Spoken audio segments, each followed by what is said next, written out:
Após ter um dia difícil, Jiro está sendo questionado por uma voz de uma senhora se ele andou brigando novamente. Ele responde que sim, pois estavam tirando sarro de sua cara, chamando-o de aberração por ser capaz de se comunicar com os animais. A senhora questiona se ele não acha que ser diferente é uma coisa maravilhosa. Por quê? Responde Jiro.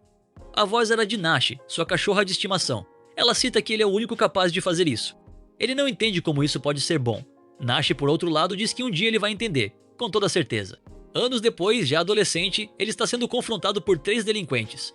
Um deles pergunta se o Jiro sabe com quem ele está falando, e que seus senpais são os demônios que dominam tudo ali.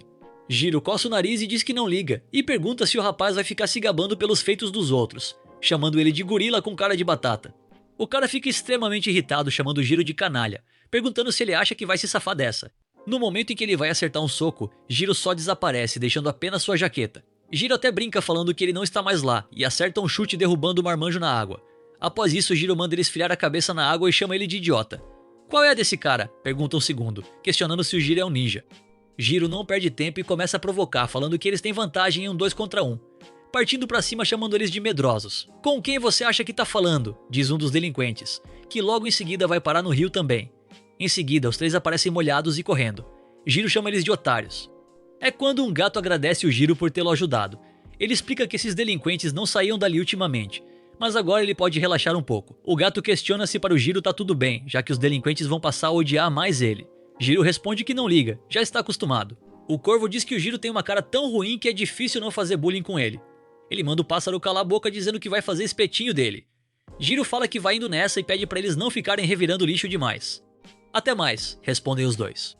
Após chegar em casa, um velho começa a dar um sermão nele, o chamando de idiota por se envolver em outra briga. O velho fala que não foi pra isso que ele o ensinou técnica shinobi. Ele fala pro velho não encher o saco, ainda por cima diz que o velho não tem nada de shinobi, é só um velho irritado. O velho manda ele calar a boca jogando 2 kunais nele. O velho pede para ele escutar bem. Segundo ele, essa espada é a espada shinobi que foi passada a eles pelo clã Azuma. Na era Edo, seus ancestrais ganharam esta obra de arte de espada do próprio Shogun. Por que você não faz justiça ao nome Azuma, seu canalha orgulhoso? Pergunta o velho. Jiro diz que tanto faz pra ele e diz que a espada não deve nem ter fio. O velho perde a paciência dizendo que vai ver se tem fio ou não, que ele vai descobrir na marra. Jiro grita dizendo para ele parar com isso. Um pouco mais tarde, enquanto arruma a bagunça causada pela confusão, o velho chama o Jiro dizendo que ele tem uma reunião da associação de moradores e vai voltar tarde. Por isso ele pede pro Jiro fechar tudo direito. Jiro se pergunta até quando o velhote vai ficar tratando ele como pirralho. De repente, o corvo de antes aparece pedindo ajuda do Jiro, pois tinha um gato em apuros no bosque. Enquanto corre, Jiro pergunta para onde o pássaro está levando ele. Ao chegar no local, o gato está gravemente ferido. Jiro pergunta ao pássaro se o gato é um conhecido dele. O pássaro responde que não, mas cita que ainda está vivo. Jiro fica nervoso, percebendo que se não ajudar rápido, o gato pode morrer. Jiro pergunta ao gato se ele consegue ouvir. O gato desmaiado em sua mente questiona quem ousa chamá-lo. Uma voz o chama pelo nome, Hago, pedindo para ele despertar e emprestar seu poder. Tá tirando uma com a minha cara me acordando assim do nada? Acha que vou conceder meu poder para qualquer um assim? Responde Hago. A voz se desvai e diz que já que ele não quer, que morra ali mesmo. Logo em seguida ele acorda na casa do Jiro. Jiro traz uma vasilha de água perguntando se o gato está com sede. Jiro diz que achou que ele iria dessa para uma melhor, mas até que ele é durão. Ele se apresenta ao gato e pergunta o nome dele, mas ele não responde. O que foi? Até um gato de rua tem nome, não? Diz Jiro. Hago pergunta se ele é estúpido, dizendo que ele não entenderia. Quem é que você tá chamando de estúpido, seu moleque? Vai se ferrar, responde Jiro, deixando o Hago em pânico. Após isso, Hago se esconde debaixo da cama. Jiro fala pra ele não ser tão desconfiado e pergunta se é a primeira vez que ele conversa com um humano. Ele diz também que não vai comer ele e pede pra ele sair dali. Hago analisa e não sente nada de anormal vindo do Jiro, e conclui que ele é realmente apenas um humano. Jiro fala que vai apelar pra sua arma secreta. Hago fala que ninguém pode controlar ele. Um instante depois, Jiro está observando o Hago comendo. Jiro comenta que ele é fácil demais de manipular. Hago responde que seria uma vergonha um homem recusar a comida diante de seus olhos. Desde quando um gato fala como se fosse um homem? Pergunta Jiro. Furioso, Hago responde que ele não é gato. Jiro não entende nada. Ele explica que seu nome é Hago e perdurou por muitas décadas como um Mononoke. Você é um Mononoke? Pergunta Jiro surpreso. Hago responde que sim. Eles têm muitos nomes e essas criaturas existem de verdade. Hago em pensamento diz que agora ele vai descobrir quem o Jiro realmente é. Hago explica que eles tomam a forma de humanos ou de animais e vivem nas cidades normalmente, mas também há aqueles que se isolam nas florestas ou montanhas. Jiro entende, mas questiona o porquê o Mononoke se colocaria em uma situação como essa. Hago percebe que Jiro realmente não sabe de nada e não parece fingir. Jiro corta o silêncio e pergunta o que foi. Ele não quer falar sobre? Hago conta que foi atacado por outro Mononoke. Jiro pergunta se eles se desentenderam, e Hago responde que nem ele mesmo entendeu exatamente. Hago conta que esteve adormecido por muito tempo e achou que só estavam perturbando seu sono, mas acabou cercado por Mononokes desconhecidos. Eles estavam insistindo que ele lhes concedesse o seu poder, porém ele recusou e mandou eles irem embora. Jiro fala que faz sentido e perguntam por que ele recusou, já que são todos Mononokes. Hago responde que odeia todos eles, odeia o fato de eles precisarem de outros e se impõe só porque estão em grupo. Enfim, Hago diz que essa história pode parecer mentira pra ele. Jiro fala que sinceramente não sabe de nada mesmo, mas não duvida dele, afinal tem humanos que conseguem falar com animais, e não seria tão estranho assim se Mononokes existissem. Hago fala que ele é estranho. Quem é você pra falar isso? Responde Jiro. Um pouco mais tarde, no local onde Jiro resgatou Hago, tem uma garota. Ela se identifica como Kishimojin, após entrar em contato com uma central via rádio. Quem responde é Shiba, perguntando se aconteceu algo.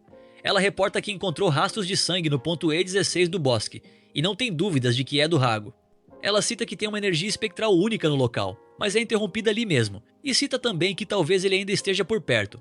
Shiba diz que vai reagrupar o grupo de busca e pede para ela retornar também. Mas não é como se eu não fosse conseguir sozinha, diz Kishimojin após finalizar a comunicação. Após ela desaparecer, um homem que estava atrás de uma árvore se revela sem dizer nada, apenas dando um sorriso sádico. Enquanto Jiro dá banho no Hago, ele cita como suas feridas já estão sumindo, que realmente ele não é um gato qualquer. Hago cita que só agora que ele acreditou, mas Jiro responde que acreditou em metade. Ele achou que ele era só um gatinho rabugento, mas de alguma forma isso tudo fez Jiro lembrar da Nashi. Quem é Nashi? Pergunta o Hago. Jiro explica que Nashi era uma cachorrinha que ele teve há muito tempo. Ela era branca e grandona, gentil como uma vovó, exatamente o contrário do Hago em várias formas. Hago furioso diz que vai matar ele, chamando-o de pirralho. Jiro conta que na época sofria muito bullying na escola e sempre estava coberto de barro e todo machucado. E nessas horas, a Nashi sempre pedia para ele dar banho nela. Nashi dizia para ele lavar toda a tristeza do coração dele junto com ela. Depois disso, Nashi sempre dizia que era muito grata ao Jiro existir. Graças a ele, ela podia tomar banho sempre que quisesse. E pedia ao Jiro para ele ajudar os outros também, não somente ela. Isso é algo que só você consegue fazer, Jiro. Hago fica pensativo e quando vai falar algo toma um jato de água na cara, interrompendo-o. Já à noite, enquanto Jiro dorme, Hago diz ser muito grato a ele e que gostaria de se despedir melhor, mas não tem muito tempo e diz adeus. Ao pular da janela, Hago sente os efeitos de não estar 100%, mas ele precisa sair dali o quanto antes. Ei, qual é a sua, hein? Diz Jiro atrás dele, dando um susto no Hago. Hago pergunta quando foi que ele, mas Jiro interrompe dizendo para ele não começar a gritar pois já está tarde. Hago diz que tinha certeza de que ele estava dormindo. Jiro conta que era uma substituição, mas o que importa agora é saber aonde ele pretendia ir assim nesse estado. Não interessa pra você, responde Hago. Jiro diz que interessa pois foi ele quem o resgatou. Hago diz não se lembrar de pedir ajuda a ninguém. Como é que é? Pergunta Jiro. Hago fala que Jiro é quem quis salvar ele e pede para que ele não banque o herói. Segundo Hago, ele não se importava de morrer. Como assim? Pergunta Jiro. Mas Hago diz que isso também não interessa a ele. Jiro fala para ele parar de besteira. Mesmo não sabendo o que está acontecendo com ele, a morte não seria a melhor escolha. Nesse momento, Hago deixa sua energia escapar. Com um olhar assustador, diz ao Jiro que ele está testando sua paciência e que se ele continuar gritando, vai arrancar sua garganta com os próprios dentes. Hago diz para Jiro se lembrar de que ele é um Mononoke, uma besta que se alimenta de humanos. Seus mundos são completamente diferentes, e pede para que o Jiro não se envolva mais com ele. Nesse momento, uma outra voz surge dizendo que eles parecem estar se divertindo, e pede para entrar na brincadeira, chamando Hago pelo nome. Já me rastrearam, diz Hago. Jiro pergunta quem ele acha que é para entrar na casa dos outros assim, chamando-o de otário e manda ele embora pois agora ficou irritado. Enquanto se transforma e parte para cima do Jiro, o rapaz manda ele se colocar em seu lugar, dizendo que vai devorá-lo. Hago entra na frente e consegue chamar a atenção, fazendo o homem correr atrás dele. Enquanto isso, Jiro fica paralisado com a respiração pesada, lembrando das palavras ditas pelo Hago para ele não se envolver mais com ele. Enquanto persegue, o rapaz fala pro Hago que ele tá lento demais, e se continuar assim ele vai alcançá-lo rapidinho. Idiota, não precisa escapar completamente, só preciso ir longe o suficiente, pensa Hago. O outro Mononoke para e cita que soube que o Hago estava fraco, mas não sabia que era tanto assim. Com um movimento, ele para de frente com o Hago e fala que é o pega-pega mais sem graça, acertando um golpe no Hago, chamando ele de patético. O Mononoke, considerado uma lenda desse jeito, Hago, a estrela negra da perdição? Hago fica furioso. O rapaz fala pro Hago se render e ir com ele, não querendo piorar ainda mais a situação dele. O rapaz cita que foi difícil desfazer o selo do Hago e não quer matar um companheiro. Companheiro, não me faça rir. Vocês só queriam o meu poder, responde o Hago. Quer tanto assim? Venha pegar se estiver pronto para passar por cima do meu cadáver. Então morra sozinho, responde o outro Mononoke. Os dois partem para o ataque, mas Jiro aparece com a espada do clã Azuma, ferindo o outro Mononoke no braço. Hago chama ele de idiota e pergunta o que ele está fazendo. O idiota aqui é você, responde Jiro, citando que se o Hago morrer, todo o trabalho que teve socorrendo ele terá sido em vão. Hago fala para ele não usar um motivo estúpido desse como desculpa, e fala que essa briga não é para pirralhos. Jiro fala que ele já está testando sua paciência. Enquanto isso, o outro Mononoke muda de forma. Jiro continua dizendo que não existe motivo estúpido para socorrer alguém, e não vai desistir no meio do caminho. Além disso, mesmo que escape, aquele cara ainda vai matar nós dois. O outro Mononoke, já em forma de besta, diz que o Jiro tem razão, e fala que ele é um humano bem esquisito. Ele sequer se mexeu após ver sua verdadeira forma. Ele ainda pergunta se Jiro tem sangue shinobi após ver a espada dele. Rapidamente o monstro avança dizendo que será uma refeição que irá valer o esforço. Facilmente Jiro desvia usando uma substituição, ficando no ponto cego da besta. Mas o Mononoke também desaparece e num piscar de olhos crava a garra no peito do Jiro. Jiro tenta resistir, e a fera diz que ficar se debatendo só vai fazer ele sofrer mais, e manda ele desistir de vez. Jiro tenta contra-atacar, mas o Mononoke desvia, soltando ele. Ora, você ainda é um perigo. Pelo jeito que você contra-ataca, realmente tem sangue shinobi. O Mononoke pergunta se ele ainda está ouvindo. Nesse momento, o Hago vai até o Jiro. A besta diz que vai deixar o Hago se alimentar dele, já que faz tempo que ele não come, e certamente irá mudar de ideia depois. Hago interrompe ele com um olhar furioso, dizendo para ele calar a boca, que vai matá-lo. Hago fala ao Jiro que ele é muito cabeça dura. Você nem tentou se perguntar o motivo de eu ter tentado sair sem falar nada, e ainda por cima ignorou o que falei e decidiu se envolver. Se você morrer, seu esforço também vai ser desperdiçado, idiota. Realmente, se eu devorar você, devo conseguir recuperar minhas forças. Mas eu não vou fazer isso. Não me rebaixaria a esse nível e aceitaria sugestões de um desgraçado como ele. Em vez disso, você é que vai me devorar. Tenho uma dívida com você, e agora estamos quites. Após isso, Hago começa a se fundir com o Jiro. O outro Mononoke pergunta o que ele está fazendo. Após isso, uma aura enorme começa a emanar do local. Kishimojin, que estava próxima, avisa o comandante. Ele confirma e diz que a coisa ficou séria, e manda todos ao local. O outro Mononoke fala que o Hago é um imbecil, e pergunta se ele tem ideia do que está fazendo, concedendo sua força para um humano com sangue ninja, e fala que ele abandonou sua própria raça. Jiro manda ele ficar quieto e pergunta o que está acontecendo. Hago em seu interior diz que não é hora para ele ficar distraído. Jiro pergunta o que está acontecendo, mas Hago fala que não é hora de papo, e alerta que ele está vindo. Jiro consegue desviar enquanto a outra besta pergunta o porquê deles se unirem logo agora. Como assim nos unimos? Questiona Jiro enquanto desvia. Hago fala novamente para ele prestar atenção na luta, que agora é hora de focar em derrotar ele. Jiro pergunta como ele vai fazer isso. Hago fala para ele não se preocupar, pois vai lhe estender a mão. Jiro começa a se concentrar. Enquanto a mão se enche de energia, Hago só pede para ele parar de pensar. Com apenas um soco, ele parte o Mononoke em dois. Jiro fica sem acreditar no que acabou de fazer. Ele se pergunta como isso foi possível e pede pro Hago lhe explicar isso direito. É quando Kishimojin aparece atrás dele, falando para ele não se mexer. O comandante aparece dizendo que a coisa ficou séria mesmo, dizendo que por essa ele não esperava. Jiro pergunta se ele é amigo do Mononoke que acabou de matar. Ei, quanta falta de educação, não somos Mononokes, responde ele, explicando que é do serviço secreto. Jiro não entende, mas o comandante fala que depois explica melhor os detalhes. O comandante fala que agora ele está sendo detido. Jiro fica impaciente, perguntando se é alguma piada, dizendo que foram eles que apareceram do nada. Kishimojin acaba nocauteando ele, dizendo que tinha avisado para ele não se mexer. Ei, Tika, não precisa exagerar, diz o comandante. Ela responde que só usou a empunhadura, explicando que seria pior se ele se desesperasse e causasse uma confusão. Dedicada ao trabalho como sempre, cita o comandante. E Tika pergunta o que irão fazer com ele agora. O comandante responde que vai fazer uns testes com ele e tratá-lo em um de seus hospitais, pois ele não pode morrer. Afinal, ele é essencial para os humanos e para os Mononokes. Um dos soldados pede ajuda ao companheiro para carregar Jiro. Com medo, o colega diz que o garoto está possuído por um Mononoke, e questiona o que irão fazer caso ele acorde e os ataque. Um começa a chamar o outro de idiota, lembrando que eles são agentes secretos. E Tika perde a paciência com a dupla e começa a arrastar Jiro pelo chão. Enquanto sonha, Jiro relembra que tinha um gato estranho, e logo em seguida foi atacado por um monstro bizarro. Hago começa a chamar pelo seu nome. Jiro, sem entender, pergunta por que tem fumaça saindo do seu corpo. E Hago pergunta por que tem um buraco no peito dele. Após o susto, ele acorda em uma cama de hospital. O jovem diz que teve um sonho horrível, mas ao olhar para o próprio peito, percebe que não foi um sonho. Finalmente você acordou, diz Ichika. Ela conta que ele ficou completamente apagado por um dia e meio. Jiro pergunta quem é ela e onde ele está. A agente o ignora e liga para o chefe, avisando que Jiro despertou e que está totalmente consciente. Ela pede para o superior voltar logo. Ao ser ignorado, Jiro pergunta qual é a dela. Hago se materializa em sua cabeça, dizendo que ela é desagradável, e Jiro concorda.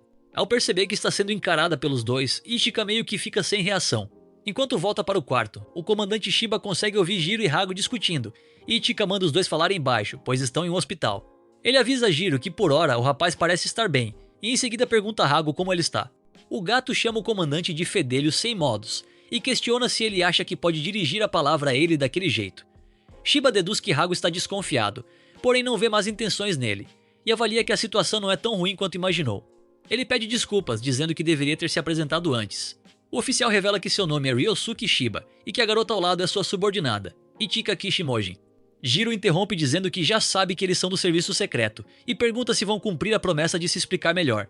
Shiba comenta com Ichika que a memória dele está intacta. Shiba então pergunta se o jovem conhece o Zoni Waban. Jiro questiona se ele está falando da organização shinobi subordinada ao shogunato da era Edo. Ele confirma que sim, demonstrando surpresa pelo fato de o garoto saber sobre o assunto. Shiba explica que os Oniwaban largaram sua lealdade pelo shogunato e decidiram apoiar a Revolução Meiji, tornando-se uma organização que só existe pelas sombras. Esse é o atual serviço secreto. A função principal deles é lidar com o fluxo de inteligência confidencial nacional e internacional, além do monitoramento e extermínio de Mononokes. Dito isso, é raro terem incidentes com Mononokes, e nos últimos anos eles têm lidado praticamente apenas com humanos, em tarefas como proteger oficiais importantes e investigar grupos criminosos. Por isso, o departamento especializado em lidar com Mononokes acabou virando um belo enfeite na prateleira. No entanto, recentemente o quartel-general foi atacado por um grupo de criaturas, e basicamente roubaram Hago, que estava selado lá.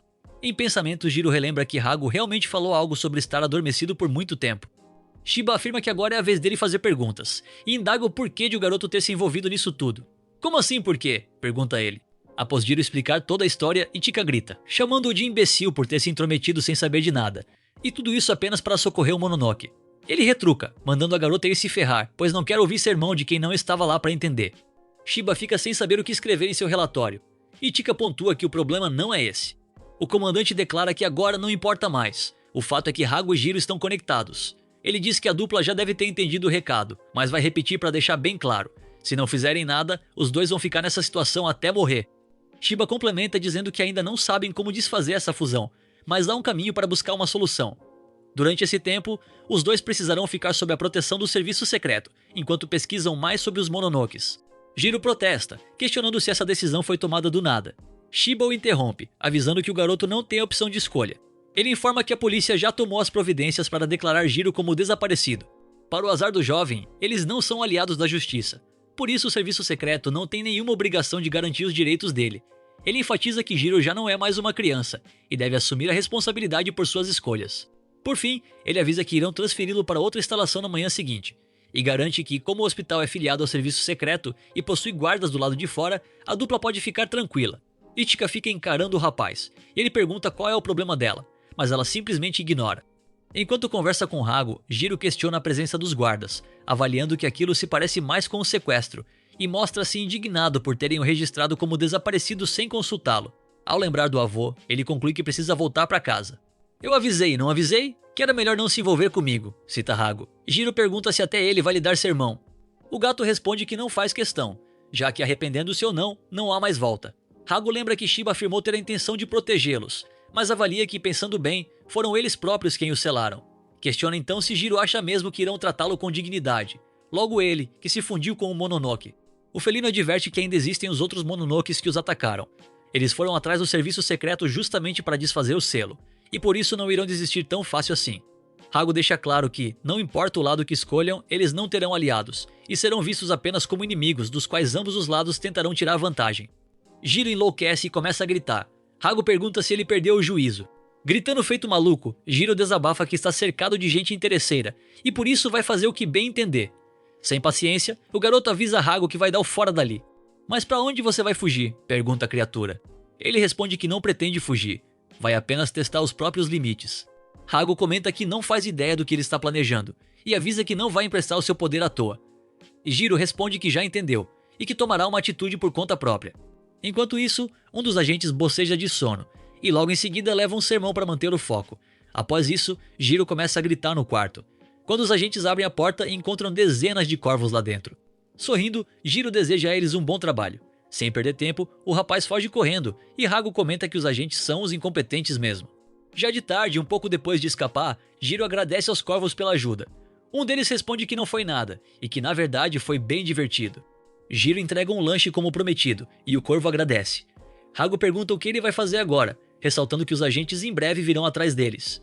O garoto responde que não precisa de muito tempo, mas seja o que for, há algo que ele precisa fazer. Após Jiro chegar no portão de casa, Hago confessa que não imaginava que o parceiro voltaria direto para lá. Jiro explica que o registraram como desaparecido e por isso ele precisa avisar o avô. Hago diz que o velho não vai simplesmente acreditar em toda a história. Jiro afirma que vai sim, mas reconhece que precisará explicar tudo em ordem. Antes de entrar, ele pede para Hago não aparecer até ser chamado. O garoto respira fundo, mas logo atrás dele está seu avô, chamando-o de delinquente. Jiro se assusta, perguntando de onde o velho saiu. O avô responde que o menino deixou a casa toda aberta sem dizer nada, e que é exatamente sobre isso que ele tem que falar. Jiro conta que aconteceram algumas coisas que são meio difíceis de explicar, e por isso ele voltou para conversar. O velho deixa ele falando sozinho e começa a caminhar. Jiro pergunta para onde ele está indo. Ele manda o neto calar a boca e apenas seguir. Ao chegarem a um campo esportivo, Jiro adverte que não tem todo esse tempo e precisa explicar muita coisa. Ele indaga por que o avô foi até aquele lugar. O senhor afirma que há um motivo. Aqui ninguém vai me atrapalhar. Sem entender, Jiro leva um soco na cara. O rapaz pergunta o que ele está fazendo. O avô o chama de imbecil, perguntando se ele tem ideia do que fez. Jiro tenta se defender, admitindo que não foi legal largar a casa sem falar nada, mas que a reação não precisava ser para tanto. O avô rebate que não se trata disso, revelando que Shiba já lhe contou tudo sobre Jiro estar possuído por um Mononoke e que o serviço secreto está atrás dele. Jiro, confuso, questiona como ele sabe disso tudo. O idoso responde que o neto é muito lerdo mesmo e revela ser um ex-agente do serviço secreto. Hago aparece, dizendo que agora tudo faz sentido, pois ele sabia que tinha algo de estranho ali. O gato aponta que o idoso está demonstrando uma hostilidade enorme contra alguém da sua própria família. O avô pergunta se aquele é o Hago e exige saber o que ele fez com o neto. Irritado, o velho revela que queria ver a situação com os próprios olhos e que agora não tem mais dúvidas. Sem escolhas, ele avisa que assumirá as responsabilidades pelo erro do jovem.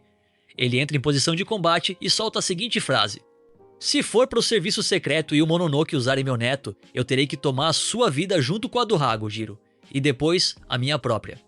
Hago comenta que as coisas estão ficando interessantes. Jiro, perplexo, pergunta do que ele está falando. O avô manda parar de conversa e parte para o ataque. Hago elogia a precisão dos movimentos, mas Jiro consegue desviar. O Mononoke pergunta ao garoto se o avô dele não tem piedade. Jiro concorda que o velho é terrível, confessando ser a primeira vez que o vê tão irado. Num piscar de olhos, o idoso para ao lado do neto, dizendo que Jiro é lento. Ele desfere golpes pesados, fazendo o jovem vomitar sangue. O velho explica que a arte de combate do clã Azuma foi desenvolvida ao longo de muitas gerações, sendo capaz de matar tanto humanos quanto mononokes. Hago chama a atenção do parceiro. O avô ressalta que ensinou apenas o básico a Jiro, apenas para autodefesa, mas que agora vai apagar o treinamento de suas memórias usando as próprias mãos. Ele lamenta, mas conclui que pelo menos o neto não irá sofrer mais, pois vai acabar com a luta em um só ataque. Hago entra na frente para defender Jiro, questionando o idoso sobre o que ele está fazendo, pois é óbvio que o velho está atacando para matar de verdade. Mas Jiro o interrompe, pedindo para Hago não se meter naquilo e ordenar que ele apenas assista. Sendo suprimido, Hago diz para o garoto fazer como quiser, chamando-o de pirralho estúpido. Enquanto isso, o avô se recorda de uma memória do passado. Nati, sua antiga cachorra, avisara ele que Jiro estava em perigo. O menino subira numa árvore e dizia a um gatinho que ia ficar tudo bem. O garoto acabara escorregando e caindo, mas o avô, Sr. Toshimasa, conseguira segurá-lo. Ele gritara chamando o neto de idiota, e dera um sermão, lembrando que já avisara 1000 vezes para não subir em árvores de onde não conseguia descer, prevendo que um dia ele ainda iria se machucar de verdade. Jiro tentara se justificar, explicando que o gato não conseguia descer, estava chorando e por isso fora ajudá-lo. Toshimasa argumentara que é bom ajudar os outros, mas para isso é preciso ter força e determinação. Agir sem força é tolice, e agir sem determinação é irresponsabilidade. O velho avaliara que no momento o garoto não tinha nenhum dos dois, aconselhando-o a ter humildade suficiente para pedir ajuda àqueles à sua volta. Jiro perguntara o que aconteceria se não houvesse ninguém por perto. O avô responde que, nesse caso, ele não teria escolha a não ser desistir. Jiro retruca, garantindo que jamais desistiria. Seu avô o chamara de cabeça dura, dizendo que se for assim, ele precisaria ser forte de corpo e de coração, para finalmente ser capaz de subir em qualquer árvore, por mais alta que fosse. Mas exigiu que, até lá, ele deixasse de ser irresponsável. De volta ao presente, Toshimasa avisa que daqui pra frente o que aguarda Jiro não é treino nem briga de criança. Ele está num caminho árduo, onde matam para alcançar seus objetivos, e foi nesse mundo que ele se meteu. Matar pessoas, matar mononokes usando as próprias mãos, sujar o próprio corpo e a alma com o sangue profundo do desconhecido. É um mundo de sombras em que a luz solar não toca, um mundo em que eu vivi. É por isso que ele não pode deixar seu querido neto parar num lugar como aquele. Jiro reconhece que realmente sente muito por ter agido de forma burra e impensada. Porém, ele não se arrepende do que fez. Afirma que, como foi ele mesmo que se colocou nessa situação, será ele quem vai resolvê-la, demonstrando estar absolutamente determinado. O avô se irrita, partindo para cima e chamando-o de tolo. Hago alerta, mas Jiro se desculpa e pede para o parceiro se conter só mais um pouco. Em seguida, ele usa a cabeça para bloquear o soco do avô. Ainda de pé e sangrando muito, Hago pergunta o que o garoto está fazendo. Toshimasa diz que o gato tem razão e questiona se esse é o jeito de o neto mostrar que tem força e determinação. O velho pede para o jovem se poupar, chamando-o de principiante. Jiro sorri, admite que ainda não é bom o suficiente, porém ressalta que não está sozinho. Ele relembra que o próprio avô dissera no passado para aceitar a ajuda dos que estão à sua volta, e por isso ele aceitará uma mãozinha de Hago. Expressa Hago surpreso. Não me venha com você entendeu, rebate Jiro, e a dupla começa a discutir. Consigo mesmo, Toshimasa compreende a situação. Para Jiro não importa se é uma pessoa ou Mononoke, ele considera o valor de todas as vidas como igual. Em voz alta, o velho conclui que não tem jeito. Desde sempre o rapaz é cabeça dura. O neto não muda, não importa quantas vezes o avô avise ou quantas vezes o próprio Jiro se machuque. Toshimasa aceita a derrota e cita que dessa vez, quem não teve determinação suficiente foi ele mesmo.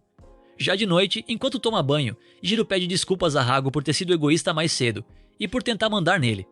Hago vira a cara, dizendo que o garoto deveria ter apanhado mesmo para aprender. Ele avisa, porém, que há limite para tudo e pede que o jovem não jogue a vida fora de qualquer jeito. Se ele morrer novamente, terá sido um desperdício do esforço que o Mononoke fez para salvá-lo.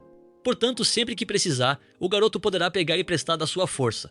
Jiro fica aliviado, concluindo que, daqui pra frente, os dois estão no mesmo barco, e por isso é melhor serem amigos. Enquanto isso, por telefone, Toshimasa conversa com o comandante Shiba. O oficial avisa que enviará um veículo na manhã seguinte e pede pro avô comunicar a Jiro. Você tá sendo bem frouxo, hein? Critica o velho.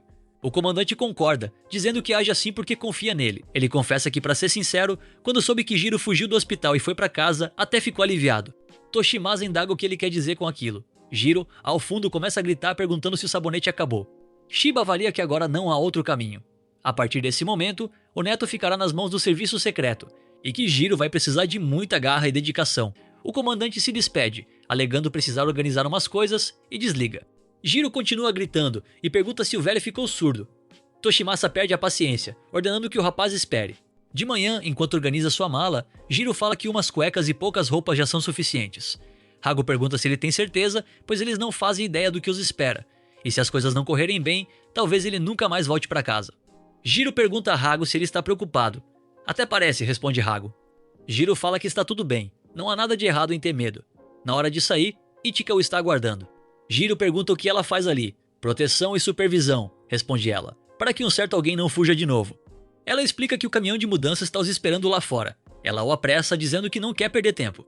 Jiro fala que ela é muito metida. Em seguida, despede-se de seu avô. Seu avô pede que ele tome cuidado para não morrer, chamando-o de praga. Jiro também brinca, dizendo para ele não morrer enquanto estiver fora. Já no caminhão, Jiro pergunta qual é a das algemas. Ichika murmura, perguntando-se por que logo ela foi escolhida como guarda-costas dele. Ele grita para ela não ignorar a pergunta, e questiona se agora ele virou um prisioneiro. Ela diz que ele é muito chato. Na verdade, ele é praticamente um prisioneiro. Como assim? Ele pergunta. Ela responde que ele não é mais humano. É uma aberração que se fundiu com o Mononoke, e o serviço secreto caça Mononokes. Pergunta se ele sacou. Sendo bem clara, ela cita que ele não é diferente. Ichika ainda diz que não sabe o que os superiores pensam de tudo isso, mas ela é uma profissional, tem seus padrões e responsabilidades e os leva a sério. Se sua função é ser guarda-costas, aconteça o que acontecer, ela vai se comprometer a isso até o fim. Jiro questiona quem ela acha que é para chamar os outros de aberração, chamando-a de metida, e diz que não vai ficar quietinho ouvindo igual uma menininha enquanto ela fala besteiras.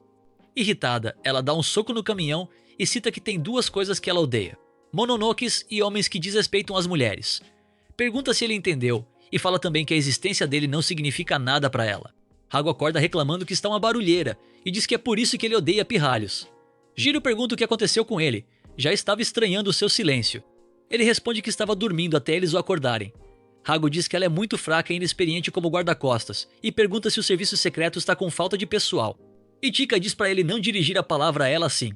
Ele ri e diz que ela tá com muita autoestima e pergunta se ela não deveria estar preocupada com outras coisas mais importantes agora.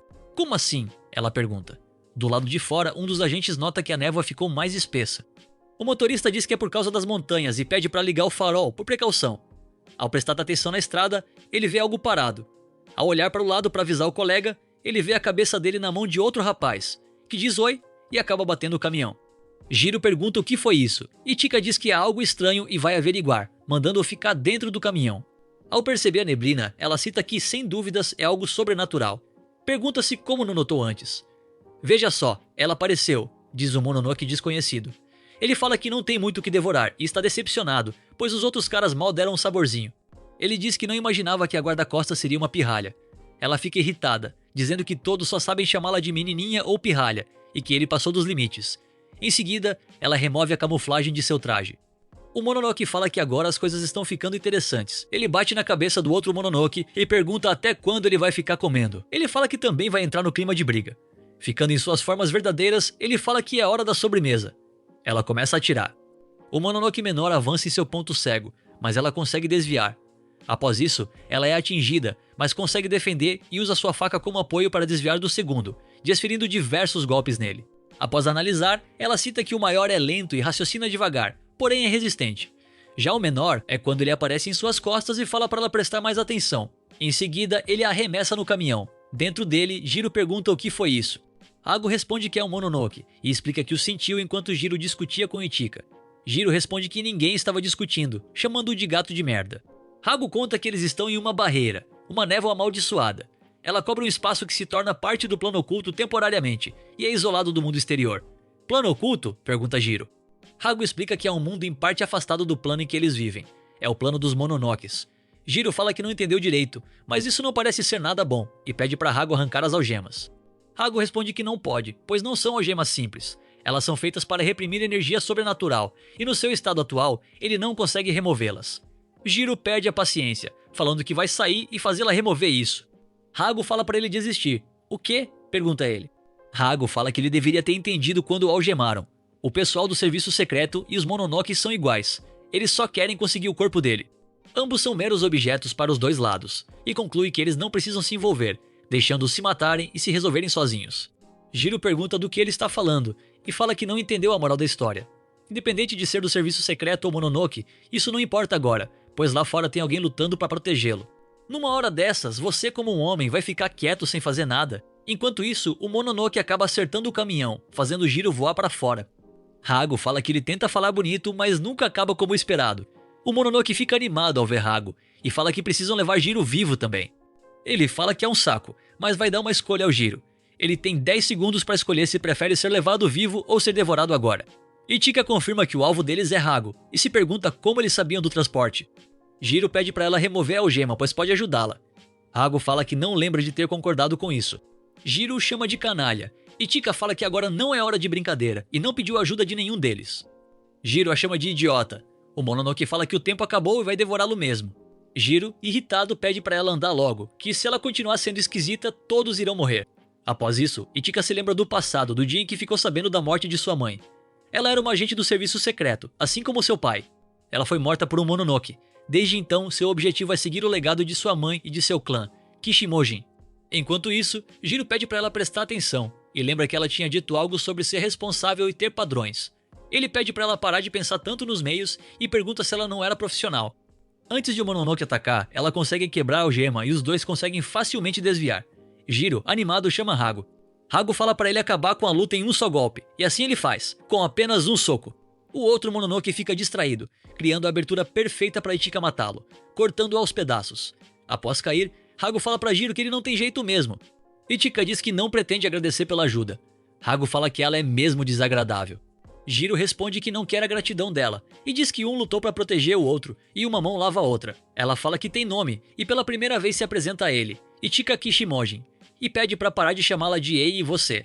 Em seguida, Jiro pergunta o que irão fazer agora. Caminhar, responde ela. Enquanto isso, o comandante Shiba faz o relatório sobre Jiro e Hago, e pergunta se pode fazer uma solicitação.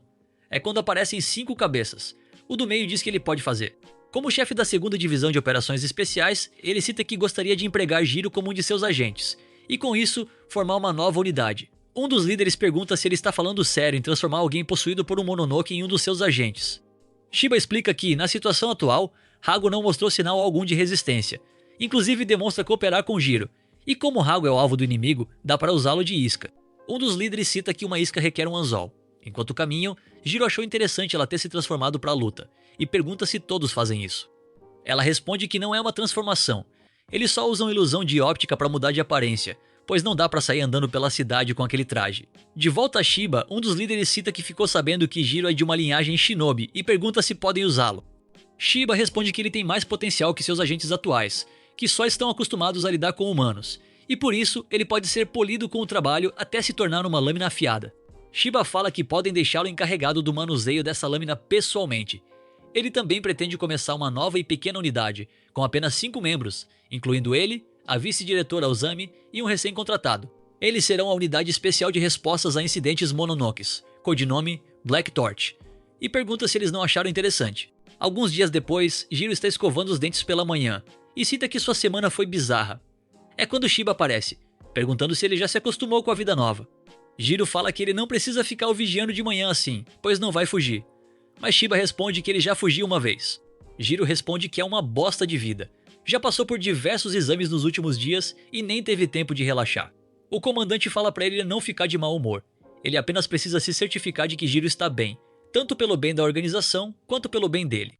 Jiro ainda não acredita que esse galpão é o quartel-general deles. Shiba responde que infelizmente esse é o QG deles. Cada uma das divisões tem seu QG independente.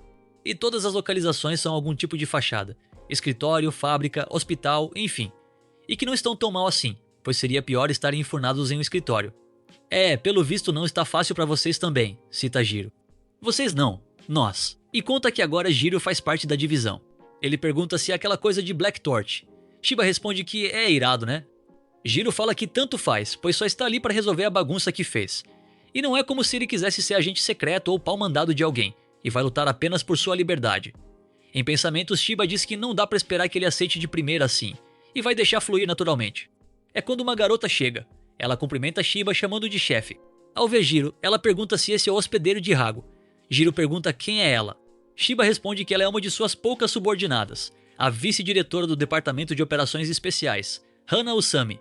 Um rapaz desce do carro também, e fala que queria ter aproveitado mais o passeio com Usami, e pede para deixar as malas com ele, pois uma dama incrível como ela jamais deveria ter que carregar as próprias malas. Shiba fala que agora todos estão presentes. E quem é aquele galinha ali? Pergunta Jiro.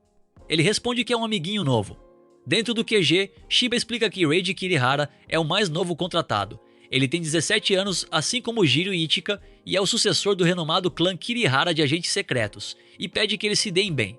Com um riquinho desses? Pergunta Jiro. Ichika fala que ordens são ordens, mas se possível gostaria de não acabar na mesma equipe de mais delinquentes. Reiji diz que é um prazer conhecer Ichika, e já ouviu muito sobre ela, como ser nomeada sucessora mesmo sendo mulher, e que era bem ambiciosa, mas não imaginava que seria tão bela assim. Ela fica envergonhada, e pergunta por que ele está dizendo isso, já que é a primeira vez que se vêem. Jiro a chama de tapada, e diz que está sendo paquerada. Então você é o outro, diz Reiji. Ele conta que viu a ficha de Jiro antes de chegar, que ele é do tipo delinquente mesmo e, sendo sincero, ainda não aceitou completamente que está na mesma unidade de um medíocre como ele, e pergunta o porquê de ele não estar numa cela. Jiro levanta dizendo que entendeu, e fala que Reiji é do tipo que tem a boca solta, chamando-o de galinha de merda. O Reiji responde que sente muito, mas vive pelo princípio de fazer tudo conforme o correto. Jiro o chama de 4 olhos e pergunta se ele quer comprar uma briga. Reiji pergunta o valor, chamando-o de aberração. Ichika pede calma, dizendo que já começaram mal.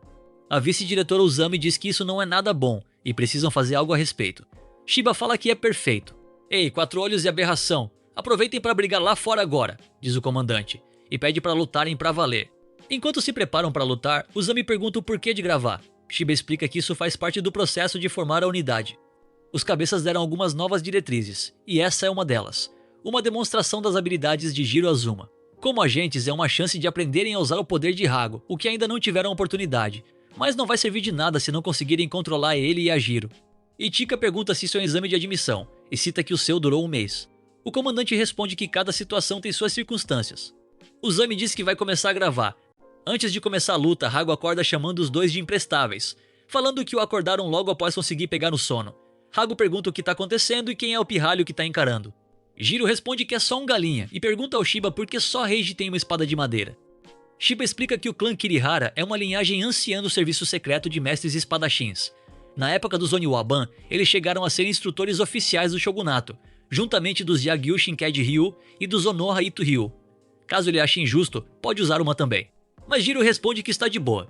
Reiji fala pra Jiro não se segurar, pode usar o que quiser como arma e cita que ele até arranjou uma há pouco tempo, dizendo que Hago é a carta na manga dele. Jiro pergunta a Reiji se ele é burro, falando que Hago não é nenhuma arma. Além do mais, essa briga é somente dele e não vai deixar ninguém se meter. Hago fala que vai voltar a dormir então.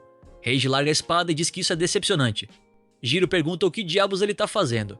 Ele responde que está se limitando, caso contrário não terá graça, e pede pra Jiro atacar quando quiser, pois vai acabar bem rápido. Reiji ainda diz que pode lutar de olhos fechados se Jiro quiser, e Chika cita que nenhum dos dois vai usar tudo que tem. Irritado, Jiro chama de Mauricinho arrogante e diz que vai quebrá-lo na porrada. Ele parte pra cima e pula. Uzami cita que ele é bem inteligente, avançando com um salto para evitar ser notado pelo som de seus passos. Shiba responde que ele não pode pensar tanto assim. Para um espadachim a distância é tudo. Aqueles que medem a distância através da visão e do som são meros espadachins de segunda. Com um movimento ele pega a espada e contra-ataca, sendo certeiro. Shiba explica que a percepção de distância de Reiji é de 360 graus, é impenetrável. E Chika fala que foi num piscar de olhos mesmo.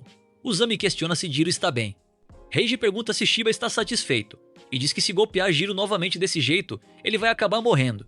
Mas Shiba aponta para o lado. Sentado, Jiro fala que isso não deu nem um pouco, e fala que está só começando. Reiji elogia sua resistência e diz que ele é realmente um Mononoke. Jiro responde que apanha de seu avô raivoso desde que era criança, e que os tapinhas de Reiji com a espada lhe fazem cócegas. Reiji fala que o estilo Kirihara Ryu não é uma arte marcial, é a arte mais pura de matar. É uma arte polida com o sangue de muitos antepassados, e pergunta como ele ousa desrespeitar isso, dizendo que Jiro vai se encontrar com a morte. Jiro responde que se ele se acha capaz disso, pra vir pra cima. Shiba pede pra Uzami gravar bem, que a coisa vai ficar boa. Jiro novamente avança. E Chika diz que ele é imprudente avançando diretamente. Novamente Reiji contra-ataca, mas ao olhar para a espada vê que está quebrada. É quando ele percebe que Jiro estava mirando na espada. Jiro acerta um soco em cheio, derrubando Reiji. Uzami fica animado e fala que Jiro arrasou. Shiba fala que o primeiro ataque de Jiro foi para testar a distância. Esse era um plano desde o início. Enquanto cospe sangue, em pensamentos Reiji pergunta como ele conseguiu quebrar a espada tão facilmente, mesmo sendo de madeira. Só se a força dos dois lados se reunisse em um único ponto. Mas conclui que Jiro jamais acertaria um contra-ataque daqueles só esperando para reagir ao seu golpe. Isso tudo foi calculado.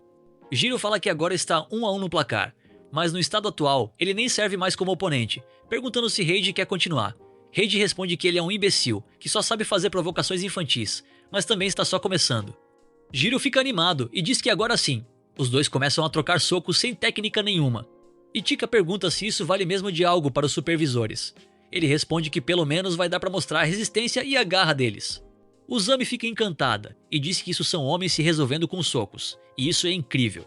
Shiba pergunta se isso é uma doença, e Chika fala que agora está rodeada de panacas. Após um tempo, Reiji acorda. Ao ver Jiro, ele pergunta onde estão os outros. Jiro responde que eles já saíram. Reiji diz que entendeu e que pelo visto Jiro ganhou, já que se recuperou mais rápido. Jiro joga uma lata de suco para ele. Reiji pergunta o que é isso e qual a intenção dele. Jiro fala que ele é bem irritante mesmo. Ao pensar direito, se isso fosse uma luta de verdade, ele teria morrido no primeiro golpe.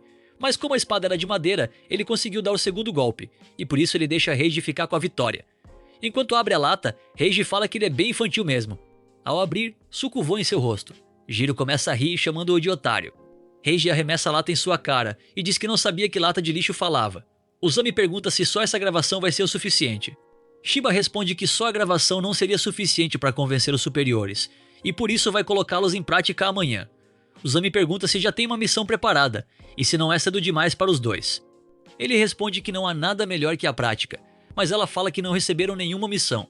Shiba responde que terão que encontrar uma por conta própria. Ele fala que já tem uma perfeita, e se tudo der certo vão entender melhor os seus inimigos. É um trabalho que só eles conseguem fazer. No dia seguinte, Shiba usa pressa para partir e pergunta se já estão prontos. Uzami fala que eles estão incríveis. Shiba fala que até os miseráveis ficam bem com a roupa certa. E Chika pergunta o porquê de ele a ter colocado no meio disso. Ele responde que deu uma calibrada no uniforme dela também e vai testar para ver se funciona bem. Ele pede para pressionar o painel do pulso esquerdo. Após Jiro apertar, suas roupas ficam normais. Shiba explica que esse é o modo de camuflagem, um disfarce utilizando roupas do cotidiano deles. Ele pede para apertar 2 vezes agora. Jiro fala que virou transparente e ele explica que esse é o modo furtivo. Eles podem achar que estão parcialmente transparentes, mas as outras pessoas não os enxergam. Na frente de Usami, ele fala que é incrível. Mas tem um porém, a eficiência do modo furtivo diminui bastante junto com o modo de camuflagem. Reiji presume que deverão usar conforme a situação, e Shiba fala que ele está correto.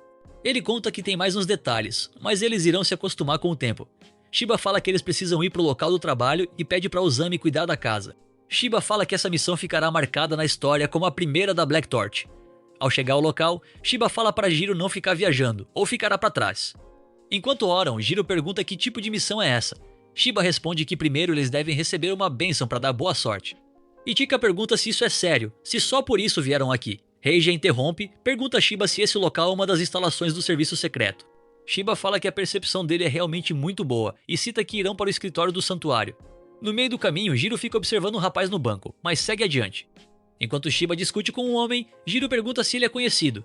Ichika responde que é um agente encarregado dali, e pelo que parece, Shiba veio sem avisar antes. Enquanto abre uma porta, o rapaz fala que não está nada bem. Segundo ele, a unidade da primeira divisão tem hora marcada, mas Shiba não avisou, e por isso pode causar conflito de horário.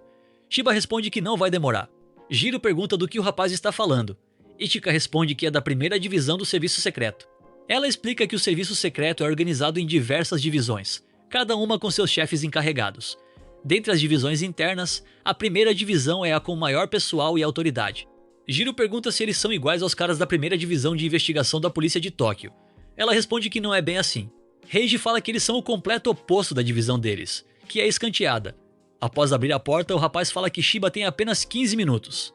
Shiba fala que ele é muito sério, mas Ichika fala que ele é que é desleixado. Reiji pergunta o que eles irão fazer ali. Shiba responde que na verdade é embaixo. Após abrir uma passagem secreta que dá para uma escada, Reiji fala que isso parece uma fortaleza ninja.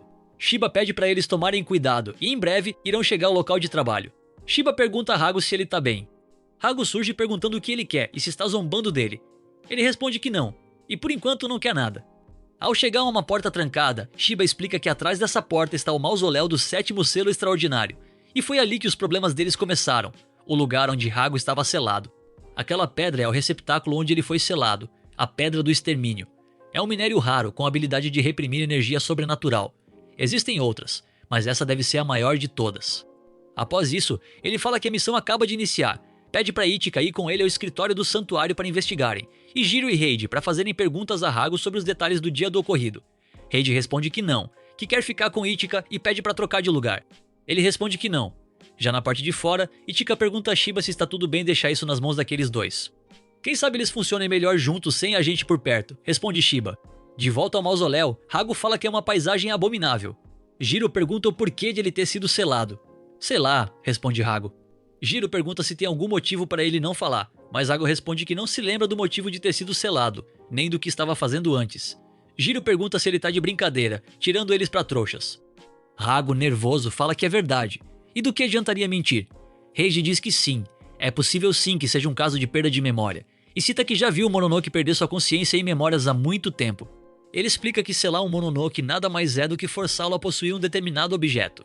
Essa possessão em si é um poder que acaba consumindo toda a sua energia sobrenatural, ao ponto de o próprio Mononoke que habita ali não conseguir desfazer o selo. Possessões costumam acontecer com seres vivos, mas selos são feitos com objetos inanimados. Para os Mononokes, objetos inanimados podem ser uma prisão eterna. Se essa prisão for uma pedra do extermínio, é um inferno ainda pior. Uma eternidade imóvel na escuridão, perdendo sua energia de pouco em pouco. Se isso continuar por décadas ou séculos, até mesmo o Mononoke quebraria.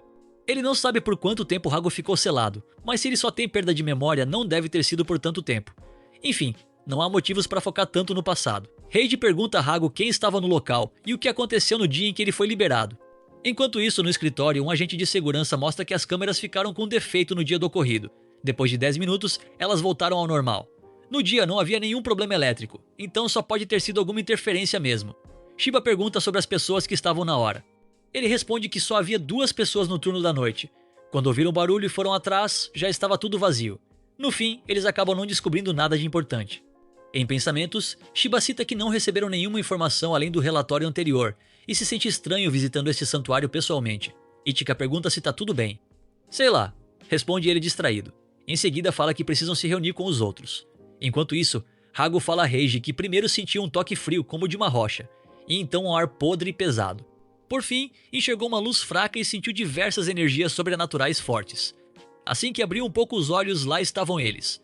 Havia também uma tábua brilhante. Há quanto tempo, Hago? Dizia ela. Tábua brilhante? Pergunta Jiro. Heiji presume que ele esteja falando de um tablet, e que talvez era o chefe dos Mononokes. Hago responde que não faz ideia de quem ele seja.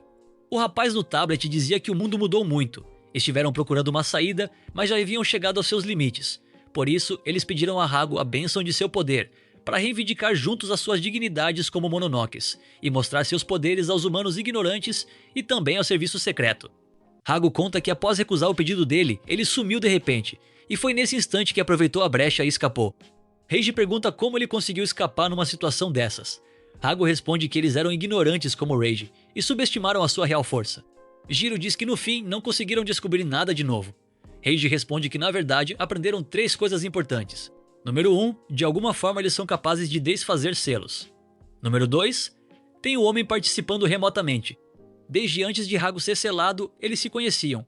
E por fim, número 3, o objetivo do inimigo é se vingar dos humanos e do serviço secreto. Vingança? Pergunta Hago. Reiji responde que não sabe os detalhes, mas há algum tipo de ressentimento que o motivou a dizer aquilo. Jiro pede para ele parar, dizendo que já ficou de saco cheio, e por mais que ele fique falando um monte de informação, nada tá entrando em sua cabeça, mas entendeu que o inimigo sabe desfazer uma possessão e que eles conhecem Hago desde muito antes. Portanto, já decidiu o que vai fazer, vai dar uma surra em qualquer um que aparecer. E os que não aparecerem, ele mesmo vai atrás. Com isso vai conseguir as informações necessárias e resolver tudo. Por fim, ele pergunta se não é um plano perfeito. Reiji responde que não tem jeito e fala que ele é um jumento sem nenhum neurônio, pois estão investigando tudo isso justamente porque não sabem quem eles são. Jiro fala que isso ele vai descobrir. Reiji pergunta como. Ele responde que vai fazer alguém vir atrás deles e contar tudo. Reiji pergunta se ele tem um parafuso a menos. Jiro diz que ele complica as coisas demais. É quando o cara de antes aparece. Jiro questiona se ele está perdido e lembra que o viu no banco. Finalmente, diz ele. Num piscar de olhos, ele aparece atrás dos dois e fala que queria ver muito Hago. Os dois tentam atacar, mas novamente ele desaparece e fala para eles não se intrometerem no encontro dele. Hago alerta Jiro para ficar atento. Ele responde que já entendeu e pergunta se ele é um Mononoke. Viu como eles aparecem rápido? Fala Jiro. Reiji diz para ele não falar idiotices, porém não há dúvidas de que ele é uma pista e tanto. Empolgado, Jiro fala que é o momento perfeito, pois estava louco para testar o traje. Cita que a primeira missão de verdade começou. O Mononoke diz que eles são irritantes. Do lado de fora, Ichika pergunta o que é isso na porta. Shiba responde que é uma barreira, e das fortes. Ela pergunta como vão fazer para entrar, que se não entrarem logo, aqueles dois irão morrer. É quando surge uma mulher perguntando a Shiba o que está acontecendo. Ele responde que ela chegou bem na hora, e que não imaginava que ela fosse vir pessoalmente, chamando-a de chefe da primeira divisão, Tokokuzumi. Enquanto isso, o Mononoke lembra que não se apresentou. Seu nome é Koga, o homem que vai se tornar o Mononoke mais forte de todos. Jiro e Reiji ficam sem entender. Koga fala que ainda não é forte o suficiente para isso, por isso que agora Hago será dele. Jiro brinca dizendo a Hago que tem alguém afim dele. Enquanto discutem, em pensamentos, Reiji cita que o Mononoke não está escondendo nada e pergunta se ele é só idiota mesmo.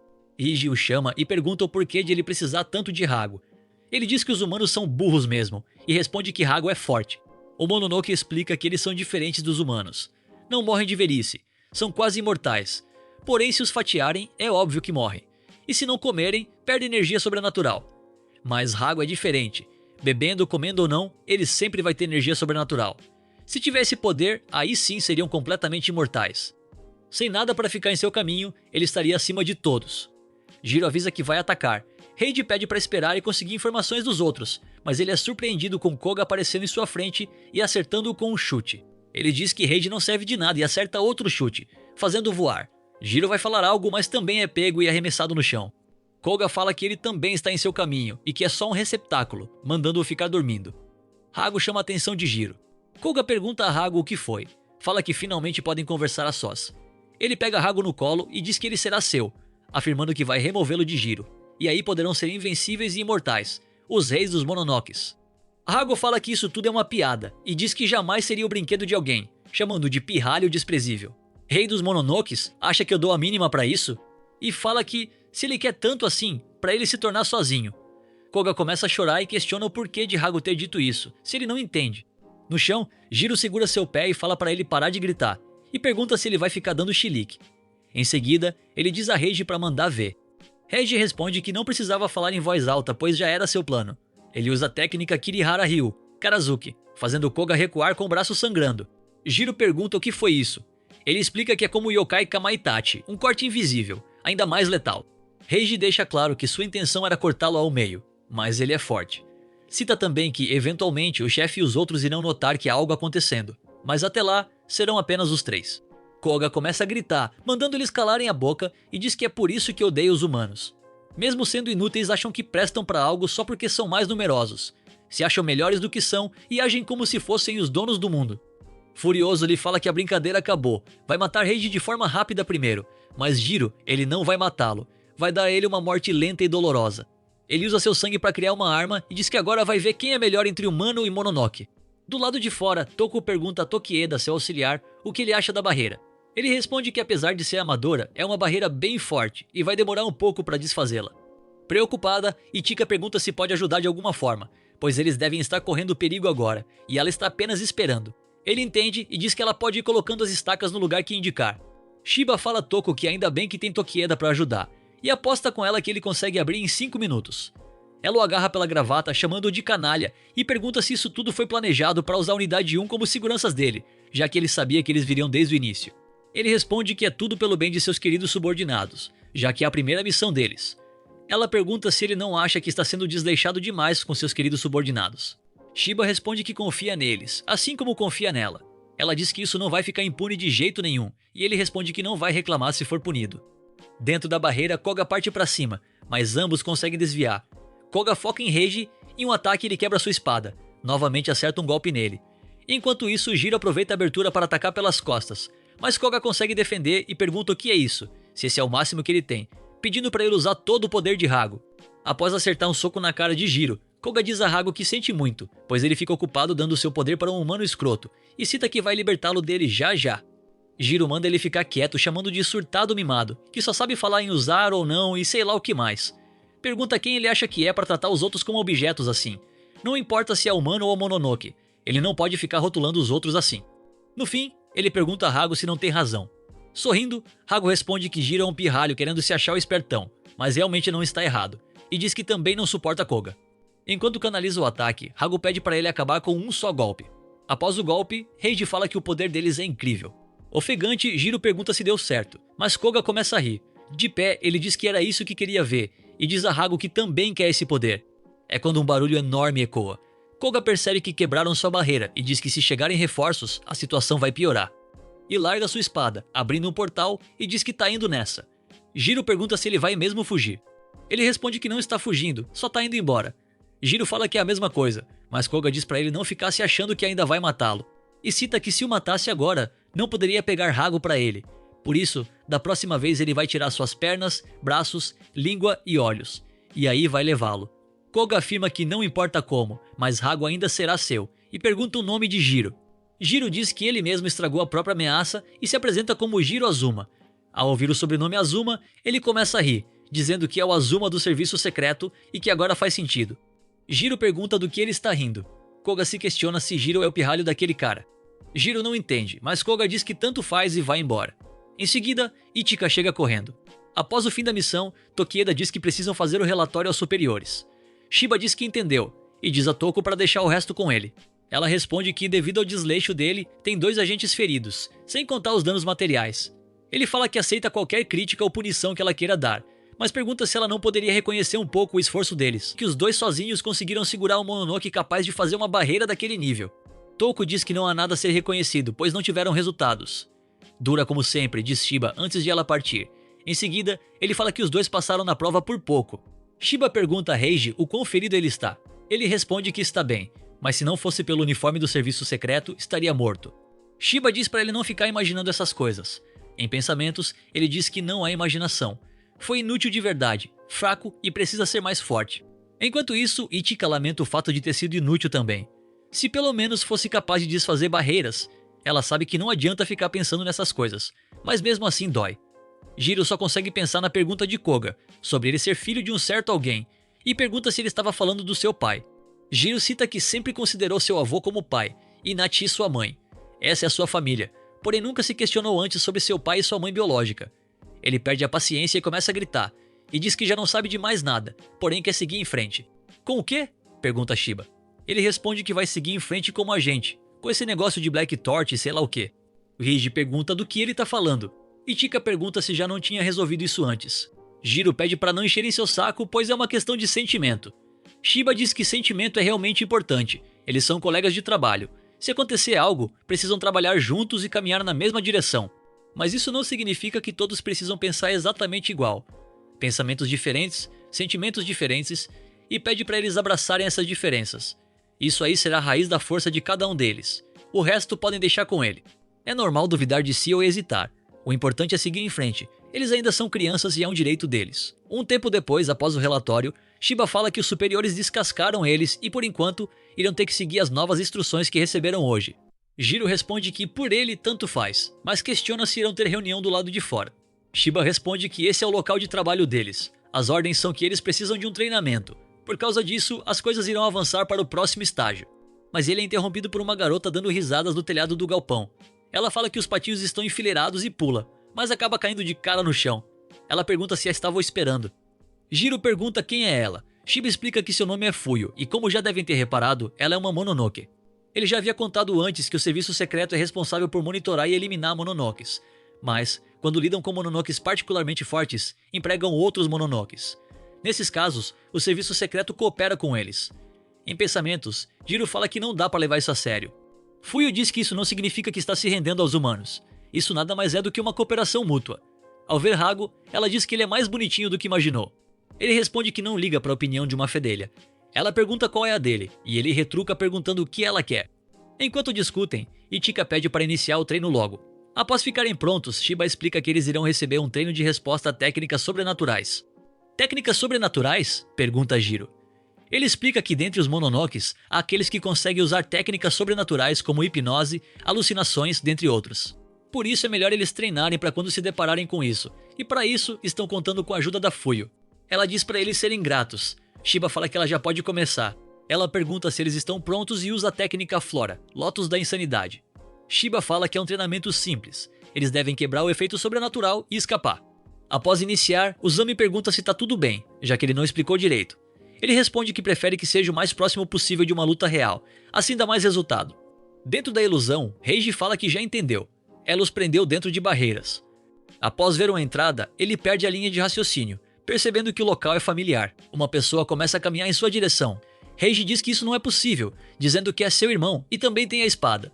Em pensamentos, ele cita que precisa se acalmar, pois é apenas uma ilusão e não há como ser enganado. Há quanto tempo, Reiji? Já está um pouco mais forte? Pergunta ele, partindo para o ataque. Reiji defende. Seu irmão pergunta se esse é o melhor dele, e se ele conseguiria mesmo lhe matar com essa lâmina. Já Ichika está vendo uma lembrança com sua mãe. Ela conta que nessa época considerava o serviço secreto como aliados da justiça, que lutavam contra o mal. Uma empregada aparece e diz à mãe dela que chegou um chamado de emergência. Ichika pergunta se é um trabalho. Ela responde que sim, mas não precisa se preocupar, pois sua mãe é forte, e pede para ela esperar comportada. Ichika conta que era sempre assim com sua mãe ia trabalhar, mas naquela vez foi diferente. Ela não se lembra como recebeu a notícia, nem como foi o funeral, pois demorou muito para entender a verdade de que sua mãe não estaria mais contigo. Desde então, ela começou a correr para ficar mais forte, para ser uma agente secreta. Sem parar, ela sempre correu e sentia que estava mais próxima de sua mãe. E finalmente o dia em que entraria oficialmente para o serviço secreto chegou. Nishina avisa que seu pai a chamou. Após entrar em um prédio, Ichika pergunta que lugar é esse. Nishina conta que ela está no subsolo das instalações de pesquisa do serviço secreto. Ao acender a luz, ela fica em choque depois de ver sua mãe petrificada. Nishina explica que não é uma mera réplica, é de fato a mãe dela. Nela, seu pai pedia perdão por ter ficado calado por tanto tempo. Ele não tinha permissão de contar para ninguém fora do serviço secreto. Mas, como pode ver agora, sua mãe não está morta. Ela parece ter sido petrificada durante uma missão, e até agora não foram capazes de encontrar o Mononoke responsável. Nesses últimos 10 anos, ele tentou de tudo para desfazer a petrificação, mas não teve sucesso algum. E diz que ele deveria estar contando isso pessoalmente, mas é impossível devido à sua condição atual. No fim, ele pedia perdão por ser incapaz de qualquer coisa, e que dali em diante caberá apenas a ela decidir como pensar e agir. Na ilusão, ela encontra sua mãe petrificada e diz que vai trazê-la de volta, custe o que custar. Mas a estátua responde que não, e pergunta se não tinha avisado para ela esperar comportada. Ela diz que esse trabalho é perigoso e pede para Itika desistir, caso contrário, vai acabar igual a ela. Em seguida, a estátua se quebra, liberando um ser monstruoso. Enquanto isso, Jiro está correndo, dizendo que isso tudo é um saco, pois não importa o quanto corra, não tem saída, porta nem parede. Hago chama sua atenção e diz para ele parar após dar de cara com um monstro. Jiro pergunta o que é isso. Em pensamentos, Hago fala que isso é a técnica sobrenatural daquela fedelha Mononoke, e não faria sentido ter mais um Mononoke ali. Mas ainda assim é algo estranho, e sente que já encontrou ele em algum lugar. Jiro fala que isso tudo é um saco, parece que não tem saída mesmo. Não tem outra escolha a não ser ir pra cima e chama Hago para lutar. Em uma lembrança, Reiji está treinando com seu irmão gêmeo Shinji. Seu pai o elogia dizendo que ele melhorou muito. Ele responde que é graças à sua orientação e ao seu ótimo rival que tem ao lado. Enquanto coloca curativos, Shinji pede desculpas e diz que acabou se empolgando demais. Reiji responde que não foi nada. Cita também que Shinji é o mais velho. O natural é que ele seja o mais forte, e fica feliz servindo apenas como um degrau para seu irmão. Shinji pergunta do que ele está falando e diz que ele não é degrau nenhum. Mesmo se tornando o sucessor do clã ou não, ambos são irmãos para sempre. Caso aconteça qualquer coisa comigo, preciso que você continue por mim, termina dizendo ele. Reiji não entende, e Shinji diz para ele não fazer essa cara, pois está contando com ele para sempre. Reiji conta que esse é o elo deles como irmãos. Por mais que sejam gêmeos e tenham sido criados do mesmo jeito, ele jamais conseguiu chegar aos pés do seu irmão em nada, desde sempre. Shinji sempre esteve um passo à frente e sempre foi o exemplo, mas só de poder segui-lo já era o suficiente. Em certo ponto, Reiji simplesmente desistiu de tentar vencer ou alcançar seu irmão, e aceitou seu papel de viver na sombra dele, e isso nunca foi o problema. Em um certo dia, seu pai avisa que hoje será realizada a cerimônia da lâmina. A cerimônia da lâmina é a etapa final do treinamento do estilo Kirihara Ryu, além de também ser a cerimônia de sucessão do clã Kirihara. Na floresta aos fundos da mansão do clã, na caverna do Eco do Vazio, fica guardado o tesouro da família Kirihara, uma única espada protegida há gerações, Yamakaze, a lâmina amaldiçoada. Desde muito tempo, o clã Kirihara doma e traz esta espada, na qual vive um demônio selado. Essa é a cerimônia da lâmina. Reiji conta que a viu ainda quando criança, no fim de uma cerimônia, e mesmo sendo criança, ele pôde sentir a energia perversa que aquela espada emanava. No dia do ritual de Shinji, seu pai avisou que a força sobrenatural e o ódio do Mononoke selado estavam ficando cada vez mais fortes com o passar dos anos, e pediu para não se deixar ser consumido por ele. Ele responde que entendeu. Reiji fala para seu irmão tomar cuidado. Ele responde que vai domá-lo em um piscar de olhos e já volta. Realmente, como prometido, ele retornou logo depois.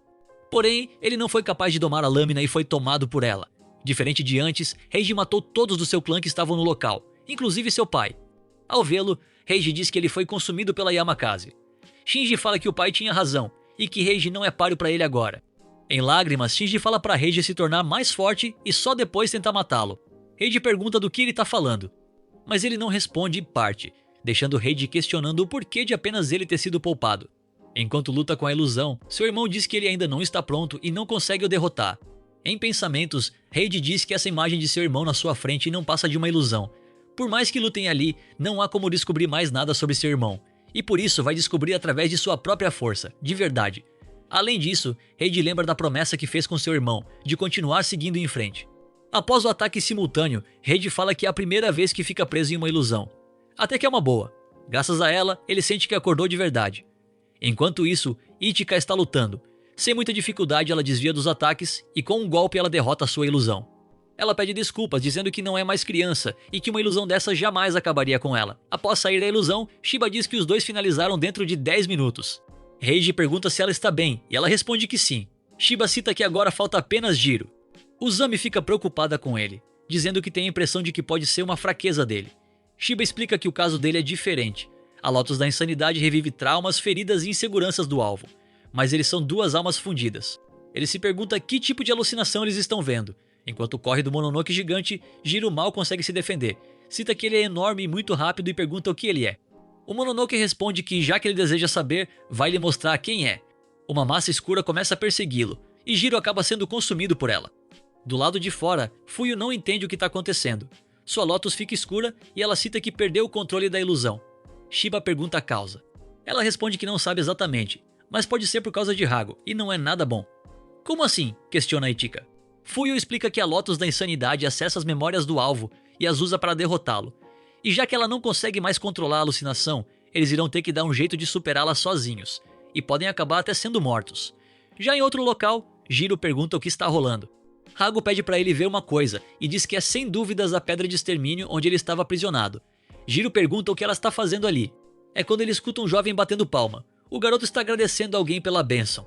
Graças a ela, seu vilarejo teve uma colheita farta esse ano. Conseguiram pagar os impostos sem problemas e cita que a saúde de sua mãe também está melhorando. Isso tudo graças a você, Santíssimo Hago. Hago responde ao garoto que todo dia é a mesma coisa, chamando-o de Jirobei. Jirobei fica contente e diz que é uma honra encontrá-lo.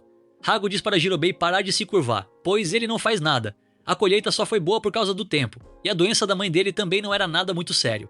Jirobei cita que outros vilarejos até são atacados por Onis ou Mononokes, e têm seus campos destruídos, mas graças à proteção dele, nada disso acontece com seu vilarejo. Hago responde que não é como se estivesse de fato protegendo alguém. É apenas por mera coincidência de ele ter gostado de ficar nesse vilarejo, e outros Mononokes temem de se aproximar dele. Jirobei fala que isso já é mais que o suficiente, e só de ter a presença de Hago já é uma bênção para todos do vilarejo. Feliz, ele termina dizendo que fica aliviado que a entidade que habita esse santuário seja Hago. Ele avisa que vai voltar para o campo e deixa um pouco de comida para Hago. Ele se despede e diz que volta no dia seguinte. Quem disse que precisa voltar? Diz Hago nervoso. Jiro pergunta se isso tudo são lembranças de Hago. O Mononoke gigante que os engoliu responde que sim, são memórias de antes de ele ser selado na pedra. Em pensamentos, Jiro percebe que o Mononoke gigante é o próprio Hago. Ele explica que era o 15º ano da Era Kyoho, a era vigente do 80º Shogun. Naquela época, da mesma forma que Mononokes eram temidos como Onis ou Yokais, nos santuários reclusos e vilarejos, eles eram cultuados como divindades. Um certo dia, enquanto Hago descansava, ele ouve uma voz, dizendo que não o vê há muito tempo, chamando-o de velho amigo. Hago chama pelo nome, Amagi, e diz que não esperava vê-lo ali. Ao ver a pedra de extermínio, Amagi fala que Hago só habita em lugares inesperados, ao lado de um inimigo natural dos Mononokes. Hago responde que é por isso mesmo. Com ela ali, idiotas não irão passar perto dela. Jiro pergunta a Hago o que foi, após vê-lo focado. Hago responde que já ouviu a voz desse Amagi em algum lugar, e lembra que foi quando acordou. Era ele no tablet no dia do ocorrido. Enquanto conversam, Hago pergunta o que traz uma divindade como ele a esse local. Amagi responde que os incidentes de humanos matando Mononokes têm aumentado por essa região recentemente. Hago pergunta do que ele está falando, que isso não é nada de novo. São apenas iludidos querendo ir atrás de poder. Amagi responde que não é isso, e conta que, recentemente, os humanos criaram grupos especializados na caça ativa de Mononokes, e o Shogunato é responsável por isso. Eles vêm formando uma organização secreta contra Mononokes nos últimos anos, chamada de Oni-Waban. Essa organização utiliza o pretexto da manutenção da ordem para caçar Mononokes em grupos. Amagi cita que muitos amigos e conhecidos já foram mortos. Parece até que alguns Mononokes se aliaram aos humanos, uma verdadeira lástima. Enquanto limpa os dentes, Hago pergunta se era só isso que ele tinha para falar. Amagi responde que não. Nesse momento, vários Mononokes aparecem. Ele diz a Hago que quer a ajuda dele para lutar ao seu lado contra os Oni-Waban. Hago responde que se recusa, e diz que eles podem fazer o que quiserem, mas ele não vai tomar lados, e fala para Amagi resolver usando sua própria força. Um dos Mononokes pergunta se Hago realmente entende o que está acontecendo, e que esse problema cabe a todos os Mononokes. Hago responde que não liga. Oni-Waban, ou seja lá o que for, vai fazer apenas o que quiser e quando quiser. O Mononoke pergunta se ele vai ficar do lado dos humanos. Amagi interrompe dizendo que já chega, e entende o que Hago disse. Porém eles também falam sério, e não podem ignorar um Mononoke como Hago. Ele cita que vai retornar no dia seguinte e pede para pensar bem na sua resposta. Hago diz que ele não precisa voltar, chamando-o de imbecil. Mas foi como eles disseram na época. Hago não entendia a situação o suficiente, principalmente sobre os Oni-Waban, e ele não fazia ideia do quão decidido Amagi estava em envolvê-lo na guerra. No dia seguinte, ele retornou. Amagi cita como esse vilarejo é ótimo, dizendo que o solo é fértil, as águas são claras e o ar é puro. E o mais importante de tudo, a comida é ótima. Com a cabeça de Jirobei em sua mão, ele diz que sempre faz questão de passar nos vilarejos para comer quando está recrutando aliados, e diz que sente muito, pois não sobrou mais nenhum para Hago. Furioso, Hago perde o controle chamando Amagi pelo nome. Sem hesitar, ele usa uma grande quantidade de energia para atacar. Logo depois, mutilado sem um braço, Amagi diz que não esperava menos da Estrela Negra da Perdição, mas não esperava que seria tão devastador assim. A única coisa que sobrou no local foram eles e a pedra. Amagi conta que todos os moradores do vilarejo foram devorados pelos seus Mononokes aliados, mas agora eles foram exterminados por Hago na explosão, e no fim, tudo parece que foi obra de Hago. Com isso, ele diz que Hago não terá mais espaço entre os humanos. Hago concorda que é tudo culpa de si mesmo. Amagi fala que eles podem chegar a um acordo ainda, e com toda essa destruição, os Oniwaban logo estarão atrás dele. Enquanto Hago lembra de momentos com Jirobei, Amagi fala que não existe um caminho sem luta e podem formar uma aliança. Hago responde que já chega, ele não suporta mais ouvir ele tagarelar tanto sobre a aliança, e já não quer saber de mais nada disso. Hago toca a pedra e diz que não vai tomar lados e vai continuar fazendo o que lhe convém. Amagi o chama de idiota e pede para parar. O Hago gigante explica a Jiro que foi assim que acabou selado na pedra, por escolha própria. Assim impôs a sua vontade e escolheu ficar sozinho. Jiro responde que não foi isso, dizendo que ele só meteu o pé porque o negócio ficou feio. Assustado, Hago pergunta se ele também viu tudo. Jiro responde que sim e fala para ele relaxar. Ele cita que não sabe como Hago era antigamente, porém ele não está mais sozinho, e quem escolheu isso foi o Hago de agora. No dia em que eles se encontraram, um salvou o outro quando estavam morrendo. E pede para ele não ficar pensando em se aliar com humanos ou mononokes. Hago ri e fala que é uma piada, e que tudo ficou um absurdo. Logo ele, que evitava deixar qualquer um se aproximar, no fim acabou se unindo a Jiro. Mas a ilusão de Hago diz que não pode aceitar isso, e ataca novamente. Jiro consegue desviar e cita que já tinha se esquecido dele. A ilusão diz que vai seguir sozinho sem tomar lados. Com Jiro morto, ele poderá seguir sozinho e voltar ao sono. Jiro responde que não planeja morrer com Hago dentro dele. Do lado de fora, Fuyo tenta retomar o controle, mas diz que nada funciona. De repente, a Lotus começa a trincar. Shiba alerta que isso não é nada bom e pede para eles recuarem. É quando a pata de Hago quebra a barreira. Achei que íamos morrer, diz Jiro já do lado de fora. Ichika grita seu nome. Ao olhar, ele pergunta se foi o último a sair. Enquanto observa os três conversando, Shiba fala que está tudo terminado e pode-se dizer que o treinamento foi um sucesso. Agora, não sabe se foi um sucesso ou um enorme sucesso. Isso vai depender do que Jiro viu. Após o relatório, Shiba cita que não há reclamações e foi um enorme sucesso. Ele presume que Amagi seja o líder do inimigo. Uzami diz que vai relatar tudo aos superiores, mas Shiba diz que não precisa. Eles sofreram tanto para chegar nessa informação. Com o celular na tela de contato de Toko, ele diz que seria uma pena se não fossem bem aproveitadas.